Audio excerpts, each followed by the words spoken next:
மகர லக்கணத்துக்கு லக்கணத்திலேயே வந்து புதன் இருந்தால் இந்த ஜாதகர்கள் சமுதாயத்து மேலே ரொம்ப அக்கறை உள்ள நபர்களாக இருப்பாங்க. தன்னுடைய இனம், மொழி, கலாச்சாரத்துக்கு ரொம்ப முக்கியத்துவம் கொடுக்கக்கூடிய நபர்களாக வந்து இருப்பாங்க. அளவுக்கு அதிகமான கடவுள் பக்தி மிகுந்த நபர்களாக வந்து இருப்பாங்க.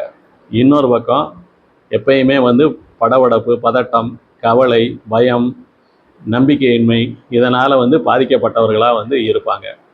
இங்கே புதன் அஷ்டவர்க்கத்தில் நல்லா வலுவான வெளிநாட்டுக்கு போகக்கூடிய யோகமும் அல்லது வெளிநாட்டில் வாழக்கூடிய யோகம் வந்து இவங்களுக்கு வந்து உண்டாகும். அதே மாதிரி கடனும் பிரச்சனைகளும் இவங்களுக்கு உடம்புல நோய்களும் கொஞ்சம் அதிகரித்து காணப்படும். இங்கே புதன் அஷ்டவர்க்கத்தில் வலுவிழந்த வெளிநாட்டுக்கு பல நாடுகளுக்கு சென்று வரக்கூடிய யோகம் வந்து உண்டாகும். அதே நேரம் கடன் பிரச்சனைகள், நோய்கள் இருந்தாலுமே அதில் ஏற்றத்தாழ்வை வந்து சந்திக்கக்கூடிய நிலைமைகள் வந்து உண்டாகும்.